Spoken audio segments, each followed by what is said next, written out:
Ya, shalom Bapak Ibu. Ya, puji Tuhan, bukan satu kebetulan kita berada di tempat ini. Ini karena kasih Tuhan. Jadi Bapak Ibu saudara dikasih Tuhan, tadi pujian pertama mengatakan Tuhan refnya ya, Tuhan selalu menolongku, Tuhan selalu menjagaku, sehelai di rambutku tak akan pernah jatuh tanpa seizin Tuhan. Jadi ini cocok sekali dengan firman Tuhan yang ingin saya sampaikan. Padahal saya nggak ngasih tema Mbak Eti, ya. Jadi pujian ini mengatakan bahwa Tuhan itu selalu memberkati, selalu memelihara, selalu melindungi. Bahkan sehelai rambut kita, kalau tidak seizin Tuhan, itu pun juga tidak akan bisa lepas dari rambut kita. Kalau rambut kita lepas, memang itu seizin Tuhan. Artinya ada hal-hal yang memang Tuhan izinkan di dalam hidup kita. Nah, Bapak Ibu sudah dikasih Tuhan, malam hari ini saya akan bicara tentang pemeliharaan Tuhan, yaitu Tuhan sebagai gembala kita. Amin Bapak Ibu. Jadi temanya adalah Tuhan adalah gembalaku. Nah, kita ambil ayat yang sangat terkenal, yaitu Mazmur 23 ayat 1 sampai 6. Nah, jadi Bapak Ibu, ini ada 6 ayat. Saya minta berurutan aja dibaca ya, satu-satu dari istri saya ke sana. Ya, 6 ayat. Mazmur 23 ayat yang pertama. Tuhan gembalaku yang baik. 1. Mazmur Daud. Tuhan adalah gembalaku, tak akan kekurangan aku. Ibu yang dikasih Tuhan, kalau Bapak Ibu merenungkan Mazmur 23 ini adalah Mazmur yang paling terkenal. Nah, saking terkenalnya orang menganggap ini sesuatu yang remeh atau sesuatu yang sudah biasa. Jadi normatif. Memang kalau hidup di dalam Tuhan, kita dipelihara Tuhan, biasa ya. Ya memang betul biasa kita dipelihara Tuhan. Tetapi Bapak Ibu sudah dikasih Tuhan, pemeliharaan Tuhan itu tidak akan pernah terwujud ketika kita tidak benar-benar mengimani apa yang seperti Daud lakukan di dalam Mazmur 23 ini. Jadi kalau Bapak Ibu boleh baca ini pelan-pelan sebelum tidur, Bapak Ibu ya, itu Bapak Ibu akan merasakan benar-benar pemeliharaan Tuhan itu luar biasa. Jadi Bapak Ibu tidak akan cuma fokus kepada masalah, tetapi Bapak Ibu mulai memandang bahwa Tuhan ini loh memelihara saya. Ini buktinya apa? Buktinya Mazmur Daud atau Daud ini adalah orang yang intim dengan Tuhan, sehingga dia mengungkapkan isi hatinya, bahkan dia mengakui pemeliharaan Tuhan yang sangat luar biasa itu. Karena faktanya Daud ini benar-benar dipelihara oleh Tuhan. Tapi apakah Daud tidak punya masalah? Masalahnya banyak. Apakah Daud tidak punya dosa? Banyak. Dosanya Daud itu juga saru, Bapak Ibu ya. Nginjen wong adus, Bapak Ibu ya. Tahu ya? Nah, nginjen wong adus, terus kepengin, terus bojone dipateni kon perang. Ini dosa yang sangat kecil, Bapak Ibu. Tetapi Daud ini adalah orang yang dekat sama Tuhan. Jadi tidak menutup kemungkinan orang yang dekat dengan Tuhan pun juga bisa jatuh di dalam dosa, bahkan dosa yang penuh kekejian. Nah, jadi Bapak Ibu Saudara yang dikasih Tuhan, kita akan belajar dari Daud ini. Kita ini sama dengan Tuhan, sama dengan Raja Daud. Jadi kita adalah orang-orang yang lemah, sama. Kita adalah orang-orang yang penuh dosa, sama. Tetapi kita harus menjadi orang yang dekat dengan Tuhan. Nah, banyak anak-anak Tuhan tidak mengalami mujizat seperti yang Daud alami. Zaman dahulu, Bapak Ibu ya, zaman kerajaan, kalau seorang raja yang kejam, raja yang bengis, kalau ditegur, itu pasti kalau nggak cocok tegurannya, taruhannya nyawa. Tetapi Raja Daud ditegur oleh saudaranya, ya, sahabatnya. Dan sahabatnya itu termasuk bawahannya Daud. Siapa? Nabi Nathan, ya. Nabi Nathan itu menegur Raja Daud. Tegurannya pun dia pakai, kalau orang Jawa, sanepan, atau pakai perumpamaan. Ada orang mempunyai banyak kambing domba, tetapi dia mengambil kambing domba yang satu-satunya milik seseorang. Ya, menurut Raja Daud, nah, apa yang harus dilakukan? Orang itu harus dihukum, orang itu harus ditukar dengan yang baik. Lalu apa? Setelah itu, orang tersebut adalah tuanku sendiri. Orang tersebut adalah Raja Daud sendiri. Nah, tetapi apa yang dilakukan Daud? Dia bertobat, Bapak Ibu. Nah, dari sinilah kita belajar kenapa Raja Daud diberkati Tuhan. Bahkan di sini dia bisa mengagungkan nama Tuhan melalui Mazmur ini. Tuhan adalah gembalaku, takkan kekurangan aku. Bapak Ibu harus mengucapkan ini di dalam iman kita. Nah, malam hari ini kita akan bahas satu persatu, Bapak Ibu ya, dari ke-6 pasal ini. Tetapi tidak panjang, tenang aja Bapak Ibu. Nah, Mazmur 23 adalah salah satu Mazmur Daud yang paling terkenal karya Daud. Daud seorang gembala yang menggambarkan hubungan dengan Tuhan seperti domba dan gembalanya. Ya, Daud itu juga seorang gembala, Bapak Ibu ya, gembala kambing. Dia menghubungkan kalau aku itu gembala, Tuhan itu lebih dari aku, lebih dari gembala biasa. Tuhan itu adalah gembala yang baik. Ya, di situ judulnya Tuhan adalah gembalaku yang baik. Banyak gembala tapi tidak baik. Tetapi Tuhan itu adalah gembala yang baik. Dan ini diakui oleh Raja Daud. Dan Raja Daud banyak melihat kebaikan-kebaikan Tuhan di dalam hidupnya. Kenapa Raja Daud banyak melihat? Karena Raja Daud itu fokus pada kebaikan Tuhan. Bukan fokus kepada masalahnya. Daud bukan fokus kepada dosa-dosanya. Tetapi Daud fokus kepada kebaikan Tuhan. Sehingga dia bisa memazmurkan Mazmur 23 ini. Sehingga dia bisa melihat kebaikan Tuhan. Bahwa Tuhan itu adalah gembalaku. Takkan kekurangan aku. Ya Bapak Ibu, kita akan terus membahas. Ada beberapa poin penting yang akan kita pelajari dari pasal-pasal ayat-ayat ini Bapak Ibu ya. Yang pertama, Bapak Ibu simak ayat 1 dan 2 ya, ayat 1 dan 2. Tuhan adalah gembalaku, takkan kekurangan aku. Ia membaringkan aku di padang yang berumput hijau, ia membimbing aku ke air yang tenang. Nah, yang pertama, Raja Daud mengaku bahwa Tuhan adalah gembalanya dan mengaku bahwa dia tidak akan pernah kekurangan. Dia juga mengatakan bahwa Tuhan itu membaringkannya di padang berumput hijau. Ia membimbing aku ke air yang tenang. Ini bicara tentang Allah yang menyediakan. Amin Bapak Ibu. Nah, jadi poin yang pertama adalah Daud meyakini segala sesuatu itu disediakan oleh Tuhan di dalam hidup kita. Ya, takkan kekurangan aku. Artinya apa? Kita selalu disediakan sehingga Raja Daud benar-benar mengimani bahwa dia tidak akan pernah kekurangan. Jadi bagaimana dengan Bapak Ibu Saudara sekalian? Seringkali Bapak Ibu, kita itu juga seperti Raja Daud. Kita mengaku bahwa Tuhan memeliharaku. Tuhan takkan kekurangan aku. Ia membaringkan aku di padang rumput yang hijau. Coba Bapak Ibu, ini satu kedamaian, ketentraman, satu tanah, gemah ripah, loh jinawi. Ini gambaran pemeliharaan yang Tuhan lakukan dalam hidup kita. Dan ini janji Tuhan, Bapak Ibu. Tapi Bapak Ibu Saudara dikasih Tuhan, apa yang terjadi ketika kita melihat realitas? Nah, seringkali iman kita itu dipatahkan oleh realitas. Padahal tadi lagunya apa? Sehelai di rambutku tak akan jatuh tanpa seizin Tuhan.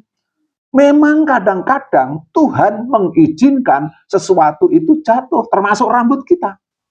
Tuhan mengizinkan ujian dan cobaan itu terjadi dalam hidup kita. Tetapi sikap kita, iman kita harus selalu berpikir bahwa Tuhan pasti menyediakan, pasti memelihara aku sehingga aku tidak mungkin kekurangan. Bahkan dia membaringkan aku di padang yang berumput hijau. Ini sesuatu berkat Tuhan yang dijanjikan Tuhan di dalam setiap hidup orang percaya. Ini harus kita yakini. Jangan kita dikalahkan oleh realitas, Bapak Ibu ya. Realitas itu sebenarnya sementara. Kita bisa mengubahnya di dalam iman kita. Amin, Bapak Ibu. Sayang sekali kita terlalu membesar-besarkan realitas kita. Padahal itu sebenarnya sedang ujian bagi kita. Itu sebenarnya baru istilahnya Tuhan mengizinkan itu seperti itu terjadi dalam hidup kita. Kita percaya bahwa Tuhan itu membawa kita naik, bukan membawa kita turun. Ya, ilustrasi yang saya ingat-ingat dan itu menjadi rema di dalam hidup saya adalah ibarat kita berjalan ke Tawangmangu, itu adalah naik jalannya. Tapi di sana ada jalan turun, Bapak Ibu. Jadi setelah keloan yang keberapa itu ada jalan turun, ada jalan naik, ada turun sedikit, ada naik lagi, turun sedikit, naik lagi, tetapi dalam rangka naik. Hidup kita itu seperti itu, Bapak Ibu. Kita diizinkan turun, kadang turunannya tajam, cus gitu, dibawa naik sedikit, turun lagi, naik lagi, tapi dalam rangka naik. Endingnya Tuhan itu membawa kita kepada penyediaan berkat yang sangat luar biasa di dalam hidup kita. Berkat apapun, Bapak Ibu, ya. Jadi kita harus mempunyai satu keyakinan yang sangat luar biasa, yang teguh dan jangan mau digoyahkan oleh realitas. Bahkan kita harus mengatakan itu tiap hari. Tuhan pasti menolongku, Tuhan pasti memberkatiku, Tuhan pasti memberi solusi atas masalahku. Kita harus pikirkan itu terus, Bapak Ibu ya. Kita harus ucapkan bila mana perlu. Meskipun realitasnya belum nampak, itu baru jalan turun. Tetapi kita akan sedikit-sedikit akan menjadi naik. Dan Tuhan membawa kita kepada satu tempat di mana kita dipelihara oleh Tuhan dengan sangat luar biasa. Ya, slogannya adalah kita dibawa kepada berkat dan menjadi berkat. Oh, itu bukan cuma slogan, kita harus imani itu. Nah, maknanya di sini adalah Tuhan adalah sumber segala kebutuhan hidupku, baik jasmani maupun rohani. Seperti gembala yang menyediakan rumputnya dan menuntun kepada air, itu adalah gambaran bahwa hidup kita juga akan dipelihara Tuhan seperti seorang gembala yang membawa kepada rumput yang hijau dan air yang tenang. Jadi aplikasinya begini, Bapak Ibu. Sebagai orang percaya, tidak seharusnya kita hidup di dalam kekhawatiran. Tidak seharusnya kita hidup di dalam kecemasan, ketakutan. Karena Tuhan telah menyediakan. Amin, Bapak Ibu. Yaitu bagian yang pertama. Sekarang makna yang kedua. Bapak Ibu simak ayat 3. Coba dibacakan Mbak Eti. Coba. Ia menyegarkan jiwaku, ia menuntun aku di jalan yang benar oleh karena nama. Ya, Bapak Ibu, Tuhan itu bukan cuma menyediakan rumput dan air yang tenang. Bahkan Dia berjanji memberikan penyegaran di dalam hidup kita. Ia menyegarkan jiwaku. Ia menuntun aku di jalan yang benar oleh karena namanya. Tuhan bukan hanya memberi kebutuhan jasmani, tetapi juga memulihkan jiwa. Nah, menyegarkan jiwa, ini adalah bicara Tuhan memelihara luka-luka hati kita. Tuhan memelihara, membalut sakit hati kita. Ya, Tuhan menuntun kepada itu, Bapak Ibu ya. Tuhan menuntun kepada sesuatu yang membuat kita menjadi segar di dalam jiwa kita. Jadi tidak ada alasan lagi bahwa anak Tuhan stres karena masalah. Stres dibutuhkan manusia supaya manusia punya cambuk, supaya manusia kerja keras. Tapi Bapak Ibu, kita tidak akan dikuasai oleh masalah. Kita tidak akan dikuasai oleh stres kita. Karena Tuhan menyediakan. Karena Tuhan selalu menyegarkan jiwa kita. Ini paling penting Bapak Ibu ya. Orang itu kalau jiwanya tidak segar Bapak Ibu, penyakitnya anguk Bapak Ibu ya. Jadi jangan sampai kita itu tidak mempunyai kesegaran di dalam jiwa. Karena apa Bapak Ibu? Hati yang gembira adalah obat. Amsal mengatakan seperti itu Bapak Ibu. Tetapi semangat yang patah keringkan tulang. Firman Tuhan mengatakan seperti itu. Jadi kalau kita percaya bahwa Dia menyegarkan jiwaku, Ia menuntun aku di jalan yang benar. Ya, permasalahannya anak-anak Tuhan tidak mau dituntun. Ya, kita bisa menyanyi, firman-Mu pelita bagi kakiku, terang bagi jalanku. Kita bisa nyanyi seperti itu. Tetapi ketika Tuhan menyediakan pelita itu, Tuhan mau menerangi jalan kita, kita tidak mau. Kita mengeraskan hati. Jadi Bapak Ibu, poin yang kedua, kita harus menyadari bahwa Tuhan menuntun kepada kesegaran jiwa. Ini bicara pemulihan Bapak Ibu ya. Jalan yang benar, hidup dalam kebenaran sesuai kehendak Tuhan. Semua itu karena Tuhan, bukan karena kekuatan kita. Tuhan itu menuntun kita kepada hal-hal seperti itu Bapak Ibu. Ya, kita harus mengikuti tuntunan Tuhan, bukan cari jalan kita sendiri. Ya, solusinya seperti itu Bapak Ibu. Jadi aplikasi di dalam kehidupan kita, kalau Tuhan itu menuntun hidup kita, kita harus mau dituntun oleh Tuhan. Itu saja Bapak Ibu, poinnya. Jadi poin yang kedua, Tuhan menuntun kita untuk menyegarkan jiwa kita. Masalahnya, kita harus mau dituntun atau tidak. Ya, kalau kita tidak mau dituntun oleh Tuhan, ya kita hidup menurut kedagingan kita sendiri. Maka jangan salahkan Tuhan kalau berbagai-bagai pencobaan tidak akan pernah selesai karena kita menurut jalan kita sendiri. Jadi malam hari ini kita harus menurut apa yang Tuhan berikan kepada kita. Menurut tuntunan Tuhan. Kalau saya menuntun anak saya, ini banyak jalan berlubang-lubang, banyak jalan berbatu-batu. Anak saya itu akan kena jalan yang berbatu-batu atau berlubang atau bahkan kotoran dan lain sebagainya kalau dia tidak nurutin saya. Ya, tetapi ketika anak saya itu nurutin saya, ya, saya akan memilihkan jalan yang terbaik untuk anak saya. Mungkin kadang-kadang muter, kadang-kadang ke sana lebih jauh, tapi itu jalan yang aman, jalan yang menyegarkan hidup kita. Amin Bapak Ibu. Mau nggih dituntun Tuhan? Sekarang bagian yang ketiga. Bagian yang ketiga, Tuhan menyertai dalam lembah kekelaman. Ayat 4, tolong dibacakan. Sekalipun aku berjalan dalam lembah kekelaman, aku tidak takut bahaya, sebab Engkau besertaku. Gajahmu dan tongkatmu itulah yang menghibur aku. Ya, Bapak Ibu, sekalipun aku dalam lembah kekelaman. Nah, artinya apa, Bapak Ibu? Lembah kekelaman itu bicara tentang penderitaan. Ya, banyak anak-anak Tuhan itu berjalan di dalam penderitaan. Ya, kadang-kadang nggak ada dosa. Memang Tuhan izinkan kita berjalan di situ. Tuhan izinkan kita mengalami hal-hal yang tidak baik. Itu adalah lembah kekelaman. Itu adalah penderitaan. Lembah kekelaman juga bicara tentang kesulitan hidup. Bahkan bicara tentang kematian. Bahkan bicara tentang ancaman. Itu disebut lembah kekelaman. Di dalam ejaan lama di situ tertulisnya bukan lembah kekelaman, sekalipun aku berjalan dalam bayang-bayang maut. Oh, Bapak Ibu, kalau orang yang sudah masuk di dalam bayang-bayang maut itu mengerikan sekali. Ancamannya adalah nyawa. Ya, ancamannya adalah penderitaan yang sangat luar biasa. Tetapi apa yang dikatakan Daud? Sekalipun aku berjalan dalam bayang-bayang maut, dalam lembah kekelaman, aku tidak takut bahaya. Ini yang sangat luar biasa Bapak Ibu. Seringkali kita takut ya kalau menghadapi penderitaan. Siapa yang nggak takut menghadapi penderitaan? Takut, jujur ya firman Tuhan kemarin, jangan takut ya, jangan khawatir ya. Tetapi Bapak Ibu, seringkali kita masih merasakan hal-hal itu Bapak Ibu. Nah, kita takut bahaya, kita takut kesulitan, bahkan kita takut kematian.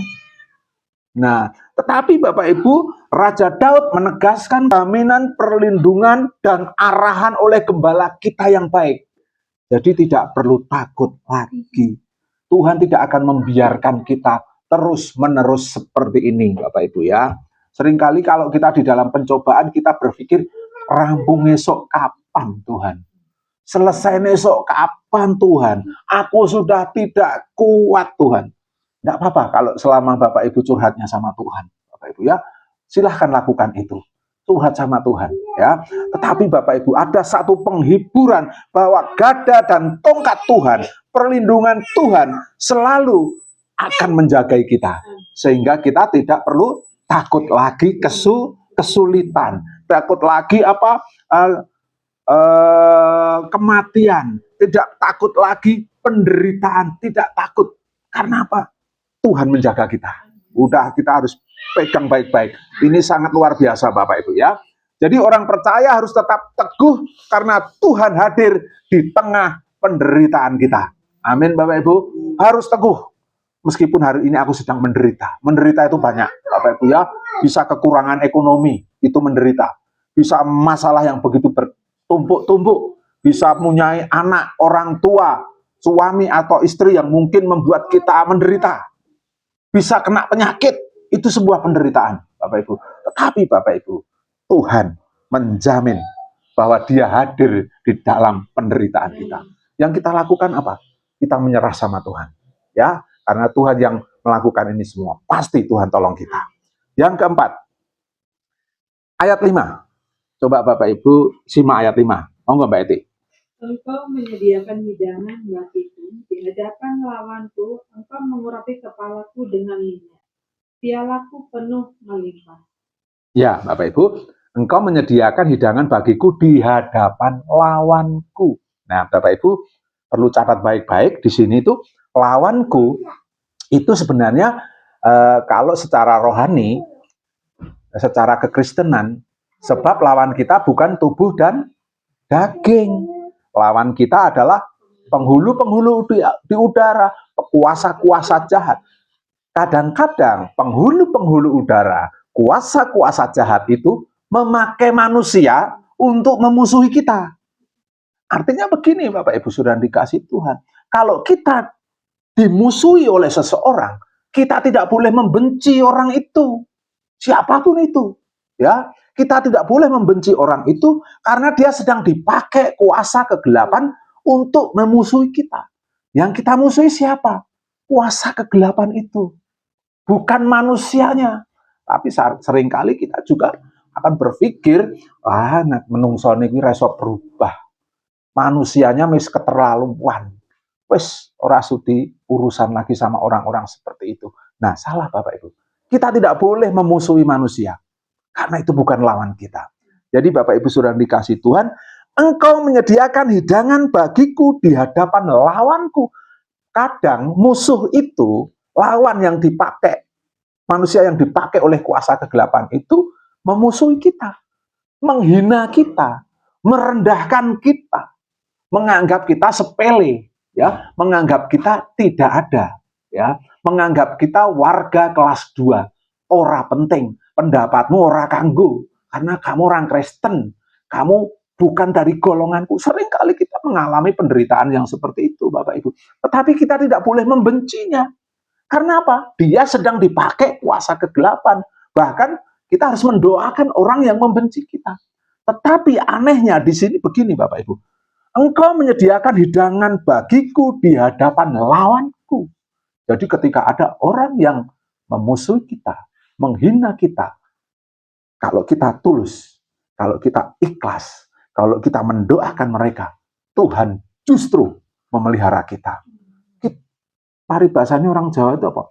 Mripate dicelekke. Lho, iki lho aku sing mbok kias. Lho, iki lho aku sing mbok sepelekke. Pada satu titik kita akan diangkat Tuhan. Amin Bapak Ibu. Ya, sekarang boleh kamu menghina saya. Tapi satu titik ketika saya dimuliakan bersama-sama dengan Tuhan, kamu akan terheran, oh ternyata Allahmu sangat luar biasa. Maka dari itu Bapak Ibu Saudara dikasih Tuhan, orang Kristen tidak diajarkan untuk membenci sesama manusia. Meskipun itu susah Bapak Ibu ya, tetapi kita harus belajar sama-sama gitu Bapak Ibu. Nah, Tuhan itu memberkati kita di tengah musuh kita. Termasuk orang-orang yang memusuhi kita dalam tanda kutip Bapak Ibu. Maknanya Tuhan memberikan kemenangan dan pemeliharaan meskipun ada musuh yang mengintai kita. Terus Bapak Ibu, engkau mengurapi kepalaku dengan minyak. Minyak itu adalah lambang sukacita, Bapak Ibu ya. Minyak itu kegembiraan, kehormatan, dan pemulihan. Nah, ada zaman dahulu domba yang kena lalat. Lalat itu masuk di hidung, Bapak Ibu. Lalat itu masuk di hidungnya domba, sehingga lalat itu masuk di hidung, dia tuh gatel, Bapak Ibu. Maka domba itu akan membentur-benturkan kepala, ya, sampai bahkan ada domba yang mati. Itu penyakit. Ini namanya lalat apa gitu, saya lupa ya. Nah, itu penyakit itu masuk di hidungnya domba, lalu domba itu gatel, sirai gatel. Nah, masuk di sini lah. Nah, domba kan rasa ngukur, Bapak Ibu ya. Nah, dia golek katen bat, dia grok-grok gitu ya. Nah, domba kan nggak bisa. Nah, dia saking gatelnya, dia membentur-benturkan kepala, sehingga domba ini menjadi stres bahkan mati, bahkan cedera. Nah, tetapi ada satu langkah. Gembala itu mengurapi minyak di dalam hidungnya domba. Jadi kalau Bapak Ibu mendengar istilah minyak urapan, itu sebenarnya pada zaman dahulu itu diperuntukkan untuk domba-domba yang sakit. Nah, Tuhan itu juga akan meminyaki kepala kita. Amin, Bapak Ibu. Minyak itu tanda sukacita, kehormatan, dan pemulihan. Jadi kalau kita percaya bahwa Tuhan mengurapi kita, meminyaki kita, pasti kita akan dibawa kepada sukacita, pasti kita akan dibawa kepada kehormatan, bahkan kita akan dibawa kepada pemulihan. Itu janji Tuhan. Terus lagi ya Bapak Ibu, pialaku penuh berlimpah. Nah, piala itu tempat apa Bapak Ibu? Cangkir ya Bapak Ibu ya. Toro gampangnya cangkir ya. Pialaku itu penuh berlimpah. Itu bukan cuma penuh, tetapi berlimpah sampai meludak-meludak. Ini bicara berkat, Bapak Ibu ya.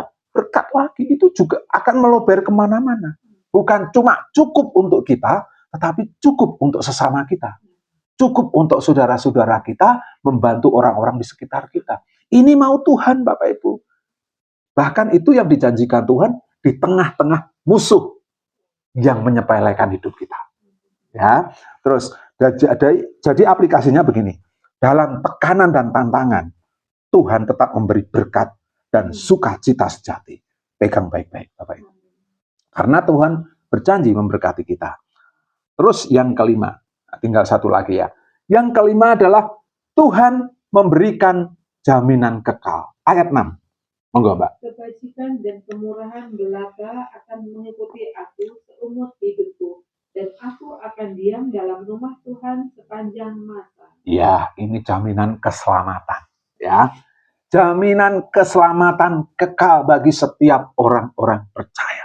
Kebajikan dan kemurahan belaka akan mengikuti aku seumur hidupku. Artinya Bapak Ibu, di dalam hidup kita di dunia ini hanya kebaikan Tuhan dan kemurahan Tuhan yang akan mengikuti hidup kita. Amin Bapak Ibu. Dan aku akan diam di dalam rumah Tuhan sepanjang masa. Rumah Tuhan di mana Bapak Ibu? Di surga Bapak Ibu ya. Jadi kita itu akan diberkati Tuhan baik di dunia maupun di akhirat. Ya, orang saudara kita bilang akhirat ya, kita bilang di surga gitu ya. Kita itu akan diberikan sesuatu yang sangat luar biasa, pemeliharaan Tuhan, kebajikan dan kemurahan waktu kita hidup maupun kita hidup kekal. Jadi jangan pernah orang Kristen meragukan keselamatan dari Tuhan. Ya, kalau kita meragukan keselamatan dari Tuhan dan kita meninggalkan Tuhan karena penderitaan, justru kita tidak akan diam di rumah Tuhan. Karena ini ending yang paling terakhir. Ya. Kalau hidup kita penuh penderitaan, maka kalau di dalam upacara pemakaman itu kan selalu ditulis begini, aku telah mengakhiri pertandingan. Ya, hidup ini adalah pertandingan. Pertandingan itu jatuh bangun. Itu pasti. Tetapi kita dituntun kepada kemenangan. Bahkan Rasul Paulus mengatakan, kita ini lebih dari pemenang. Kemenangan itu sudah ditakdirkan bagi orang percaya. Nah, sayangnya kita tidak mempercayainya. Sayangnya kita fokus kepada masalah, fokus kepada diri kita sendiri, sehingga kemenangan itu sepertinya jauh dari kita. Tetapi malam hari ini Bapak Ibu Saudara dikasih Tuhan, kita dipanggil untuk hidup dengan keyakinan penuh dan pengharapan yang akan hidup kekal bersama-sama dengan Tuhan. Camkan baik-baik itu Bapak Ibu. Kesimpulan ya, yang terakhir. Mazmur 23 ini mengajarkan bahwa kita, satu, Tuhan menyediakan kebutuhan kita. Kesimpulannya gitu. Ya, yang kedua, Tuhan menuntun jalan hidup kita.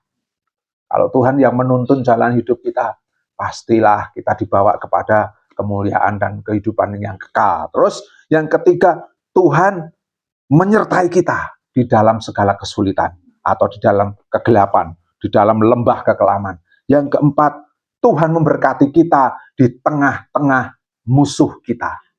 Ya, jadi mereka yang membenci kita, yang dipakai iblis untuk membuat kita itu jatuh, menghina kita, mereka akan kecele. Ternyata kita dipelihara Tuhan. Bahkan kondisi bisa dibalik sama Tuhan kalau kita percaya. Ya, yang kelima, Tuhan menjamin hidup kekal.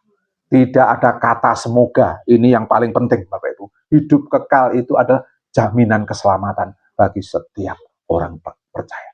Tidak moga-moga, tidak semoga. Ya, kiranya firman Tuhan tidak kami perpanjang. Biarlah ini menjadi kekuatan bagi kita supaya kita tetap teguh di dalam iman kita. Jangan pernah meninggalkan Tuhan.